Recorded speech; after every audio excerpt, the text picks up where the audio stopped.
O ouro é um mineral presente tanto na mãe natureza quanto na tabela periódica. E tem muitas pessoas que fazem de tudo para conseguir esse ouro. No vídeo de hoje eu vou contar para vocês a história de Serra Pelada, que foi um marco na corrida pelo ouro aqui no nosso Brasil.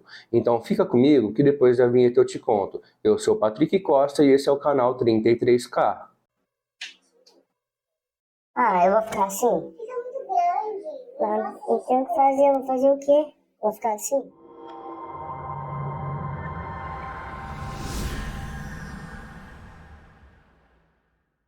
Em meia floresta amazônica foi encontrada uma montanha de ouro em meados dos anos 80, isso em Carajás do Norte.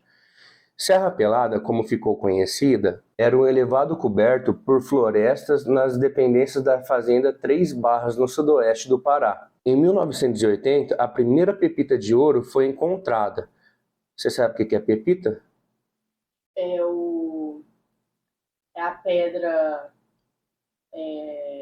nascida lá. Pepita, para quem não sabe, é uma pedrinha de ouro. Após essa pepita ser enviada para análise, foi descoberto que essa pepita tratava-se de uma pequena quantidade de ouro de aluvião. O ouro de aluvião, ele é considerado quando você consegue extrair o ouro facilmente da superfície da terra. E ele vale muito dinheiro também. Então, com essa descoberta, a notícia começou a se espalhar igual rádio peão. Sabe aquelas rádio peão de empresa que diz que me diz que na verdade ninguém sabe de nada? Sim. Então, a notícia começou a se espalhar desse jeito. Imagina, uma pessoa vê a outra dando 10 picaretadas no chão e começa a falar, nossa, fulano deu só 10 picaretadas e já saiu uma pedrinha de ouro. Então essa notícia foi se espalhando pelo país todo. Em menos de 15 dias já tinha aproximadamente 1.000 pessoas na porta da fazenda Serra da Barra querendo explorar aquela montanha dourada. Os primeiros buracos começaram a ser abertos no final dos anos 80 e o fluxo de trabalhadores só aumentava dia após dia. Era gente chegando de tudo quanto é lado. E foi aí onde começou a formar várias vilinhas ali em volta da montanha. Eles mesmo, os garimpeiros, né, que vieram de todo o país, montavam barraquinhas, mas lá eles não tinham nada, não tinha água encanada, não tinha saneamento, não tinha nada. Eles basicamente chegavam só para trabalhar. Eles já acordavam, ia lá fazer o garimpo e só saía de lá no final da tarde, porque eles garimpavam com a luz do dia, não tinha luz artificial, então de noite não dava para garimpar. E os caras trabalhavam mais de 15 horas por dia em busca do ouro. Tem até uma cidadezinha que foi formada na época, que está de pé até hoje. Essa cidadezinha ficou conhecida como Cidade do 30.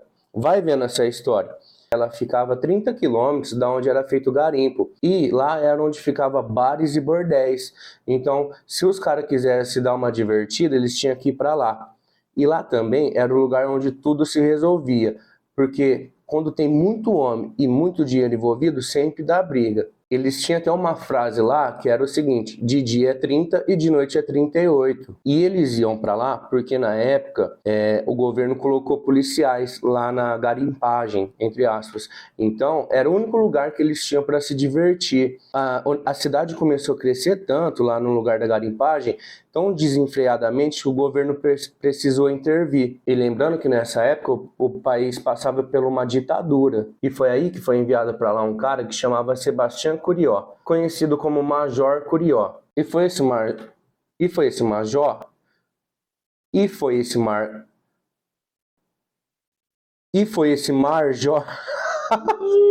Não consegue, né? E foi esse cara que proibiu a entrada de mulheres e crianças lá na garimpagem. E esse cara, ele mandava e desmandava lá. Pessoal, editando o vídeo aqui, eu percebi que eu não pedi o like. Então, não faça igual eu.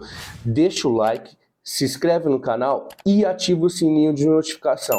Te convido também, se você é novo no canal, passa aí, dá uma olhada nos outros vídeos que tem, aposto que você vai curtir, beleza? Então fica com o resto do vídeo. E lá na Serra Pelada, eles morriam por qualquer coisa. Malária, febre amarela, briga de bar.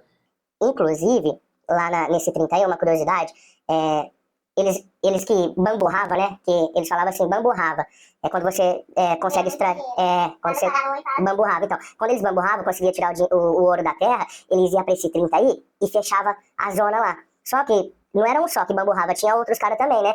E aí, por questão de ego, de masculinidade, eles pegavam e falavam assim, quem fechou essa zona? Ah, foi fulano. Então eu vou pagar 10% pra mandar ele embora e eu ficar com ela. Aí começava a discussão, então eles mesmos se matavam e não curtiam nenhum dinheiro. Lá era como se fosse terra de ninguém, mas o que mais matou as pessoas lá foram as escadas.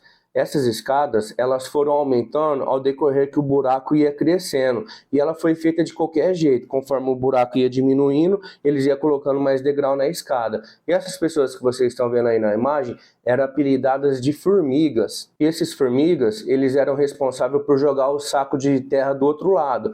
Estima-se que mais de 2.000 formigas morreram nesse escadão. Que eu duvido muito que ficava uma pessoa lá, quando caía, morreu 2. Esse número deve ter sido bem maior. No início, quando esses formigas caíam, causava uma certa comoção. Mas depois, como eram várias pessoas sofrendo esses acidentes, acabou sendo normal, virou rotina para eles. E no final das contas, eles não se comoviam mais. E os números de Serra Pelada impressionam, vai vendo. Em 12 anos de funcionamento, estima-se que foi extraído 42 toneladas de ouro da montanha de Serra Pelada. Mas esse número eu duvido muito que seja exato, porque naquela época o contrabando era muito forte. Então, com certeza foi muito maior do que isso, a quantidade de ouro extraída. E tudo isso foi só na picaretada, não tinha equipamentos tecnológicos na época. E nesse tempo, estima-se que passou mais de 150 mil garimpeiros por lá, que com certeza também esse número foi bem maior. E muitos desses garimpeiros que foram para lá, do mesmo jeito que eles chegaram, eles saíram sem nada. Por quê? Eles conseguiam ouro e era muita quantidade às vezes.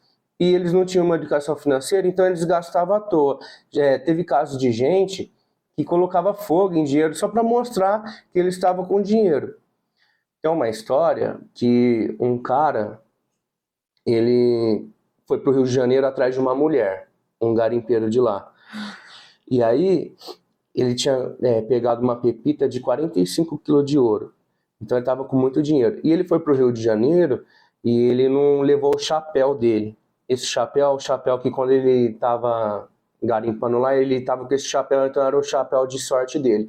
E aí, do Rio de Janeiro, ele fretou um avião para ir lá buscar o chapéu dele e voltar. Você imagina o tanto de dinheiro que ele não gastou por causa de um chapéu? Comprava outro. Então, mas para ele era especial, né? E como tá a Serra Pelada hoje? Serra Pelada tá desse jeito aí, ó. Virou um buraco coberto por água. Essa água é água radioativa porque eles usavam mercúrio na época. Esse mercúrio é usado até hoje, na verdade, não é só na época não, mas eles usavam de forma ilegal, então contaminou o solo. E como é um buraco muito grande, acabou se tornando uma piscina tóxica e é proibida a entrada de pessoas lá até hoje, nesse lugar da garimpagem. Mas até hoje encontram-se pessoas que estão querendo bamburrar dia após dia. Essas pessoas ficaram como se fosse uma síndrome, porque eles tentam hoje e não conseguem na cabeça deles, hoje não foi, mas amanhã vai, aí amanhã não vai, depois vai. Isso se passaram 40 anos e até hoje eles estão lá tentando garimpar e não acha nada. Então é isso aí, pessoal, espero que vocês tenham gostado, muito obrigado por assistir o vídeo até agora e até quarta-feira que vem, beleza? Tamo junto, é nóis!